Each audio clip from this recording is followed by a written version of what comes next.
चंद्रयान 3 को लेकर बहुत ज्यादा बेसब्री है कि आखिर कब चंद्रयान 3 कामयाब होगा और वो चांद की सतह पर उसकी जमीन पर अपनी मौजूदगी दर्ज करवाएगा। उम्मीदें बहुत ज्यादा बढ़ गई हैं और ये बेचैनी सिर्फ भारत को ही नहीं बल्कि अब पूरी दुनिया को यहाँ पर हो रही है। पूरी दुनिया चाहती है कि चांद के अंदर छिपे हुए वो बड़े बड़े रहस्य सामने आ जाएं और यकीनन अगर ये सामने आते हैं तो समझ लीजिए चांद की दुनिया में जिंदगी के जो रास्ते हैं ना उसके सिरे यहाँ पर खुल जाएंगे। चंद्रयान 3 मिशन मून के जरिए आपको ये भी बता दें कि इसकी टाइमिंग और लैंडिंग एरिया भी बहुत मायने रखता है, क्योंकि चंद्रयान 3 मिशन मून की नजरें उस तरफ गड़ी हुई है जहां पर बर्फ के संकेत मिले हैं, यानी कि पानी के जमा होने के संकेत मिले हैं। वहां पर चंद्रयान 3 की नजरें विशेष रूप से गड़ चुकी हैं।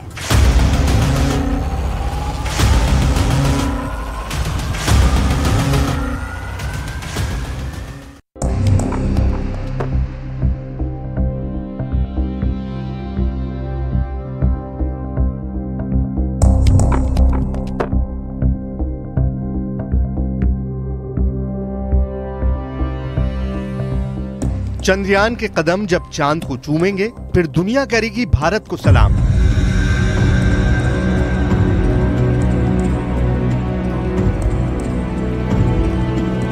दशकों पहले स्पेस पावर बन चुके भारत के सिर पर फिर वो ताज होगा जो उसे अंतरिक्ष विज्ञान के शीर्ष पर पहुंचा देगा।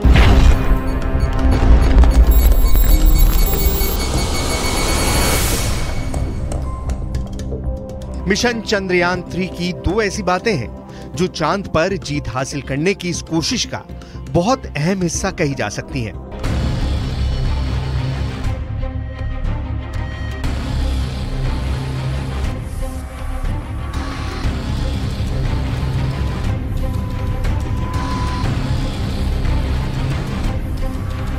पहला है टाइमिंग, यानी शाम 6:04 पर चंद्रयान 3 की लैंडिंग के पीछे क्या मकसद है। दूसरा है लैंडिंग एरिया, यानी चांद के दक्षिणी ध्रुव को ही चंद्रयान 3 ने क्यों चुना। चांद के दक्षिणी ध्रुव का क्या राज है।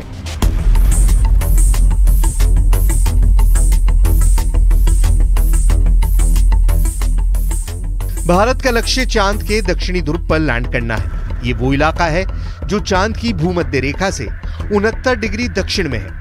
90 के दशक में कई मून मिशन दक्षिणी ध्रुव पर केंद्रित रहे और फिर लगातार रिसर्च के बाद चांद के दक्षिणी ध्रुव को भविष्य के मिशनों के लिए पसंदीदा लैंडिंग साइट के रूप में चुना जाता रहा, लेकिन अब तक यहाँ कोई कामयाबी के साथ नहीं उतर पाया है। अब आपके जहन में सवाल उठेगा कि भारत ने लैंडिंग के लिए चांद का दक्षिणी ध्रुव ही क्यों चुना है। आखिर चांद के दक्षिणी ध्रुव पर ऐसा क्या है कि इसरो ने यह फैसला किया। चांद के दक्षिणी ध्रुव का सबसे बड़ा रहस्य क्या है कि यहाँ हर कोई पहुंचना चाहता है।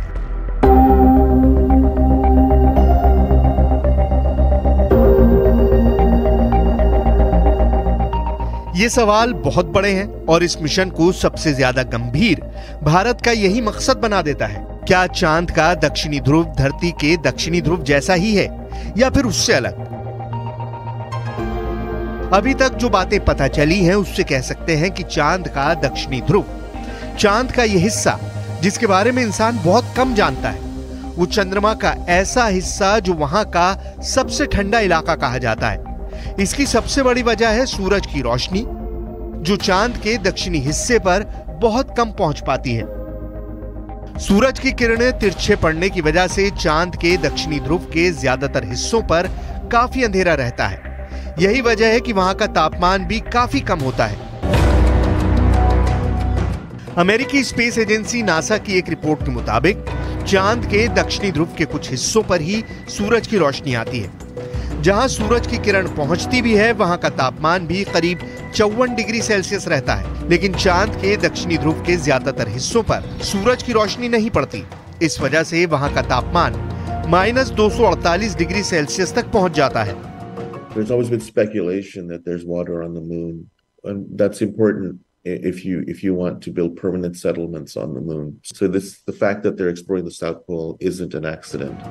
नासा के मुताबिक चांद के दक्षिणी ध्रुव पर बर्फ है। बर्फ के साथ साथ वहां कई और प्राकृतिक संसाधन भी हो सकते हैं। वर्ष 1998 में नासा ने मून मिशन के तहत यह बताया था कि दक्षिणी ध्रुव पर हाइड्रोजन है। चांद का साउथ पोल इस वक्त दुनिया भर की स्पेस पावर के लिए बड़ा मिशन बन चुका है। एक तरह से देखा जाए तो यहां पहुंचने के लिए एक तथाकथित स्पेस रेस यानी अंतरिक्ष में दौड़ चल रही है। दरअसल ये जगह वहां से बहुत दूर है जहां अमेरिका का मिशन अपोलो लैंड हुआ था। सबसे पहले भारत ने 2008 में मिशन चंद्रयान की शुरुआत की। इस मिशन का मकसद चांद की सतह से 100 किलोमीटर की ऊंचाई पर परिक्रमा करना था। इसने चांद के 3400 चक्कर लगाए। 2009 तक चंद्रयान 1 काम करता रहा और फिर इसका संपर्क धरती से टूट गया। चंद्रयान 2 मिशन ज्यादा जटिल था। 2019 में लॉन्च हुए चंद्रयान का मकसद चांद पर उतरना था। चांद की परिक्रमा करते वक्त तक ये मिशन कामयाब था, लेकिन चंद्रयान लैंड करने में नाकाम साबित हुआ। 2023 में चंद्रयान 3 मिशन भारत की एक नई कोशिश है जो पहले की नाकामी से सीखकर आगे बढ़ने की प्रक्रिया का हिस्सा है। अब तक सब कुछ सामान्य चल रहा है। इसरो को उम्मीद है उसका ये मिशन जरूर कामयाब होगा। इसरो से पहले रूस ने भी कोशिश की, लेकिन उसका मून मिशन लूना 25 चांद के दक्षिणी ध्रुव पर लैंड करने वाला था, लेकिन 20 अगस्त को वो हादसे का शिकार हो गया और चांद पर क्रैश होने के साथ रूस का मून मिशन फेल हो गया। Сетки выбрана новая. Мы никогда туда, никто еще, по-моему, в мире не садился.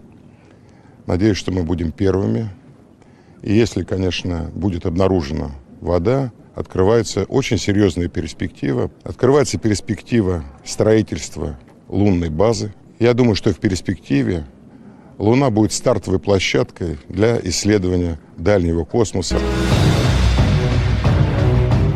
नासा का दावा है कि अधिक मात्रा में हाइड्रोजन होने की वजह से वहां बर्फ होने की संभावना है। इसके अलावा चांद के दक्षिणी ध्रुव पर बड़े बड़े पहाड़ और कई गड्ढे हैं। नासा की माने तो चांद की दक्षिणी सतह पर कई सारे गड्ढे ऐसे भी हैं जहां अरबों साल से सूरज की रोशनी नहीं पड़ी है। ऐसे में चंद्रयान 3 का चंद्रमा के ऐसे इलाके में जाना और जानकारी जुटाना अब तक के हुए सभी मून मिशन के बीच मील के पत्थर की तरह है। चांद पर मौजूद बड़े बड़े गड्ढों को लेकर कई रिपोर्ट्स हैं। 14 वर्षों से चंद्रमा की परिक्रमा कर रहे नासा के अंतरिक्ष यान लूनर रिकॉनिसेंस ऑर्बिटर ने जो डेटा इकट्ठा किया है, उससे पता चलता है कि स्थायी रूप से छाया वाले कुछ बड़े गड्ढों में वाटर आइस यानी पानी की बर्फ मौजूद है और यही बात है जो चांद पर जिंदगी को बनाए रख सकती है। इन बातों ने पूरी दुनिया का ध्यान खींचा है।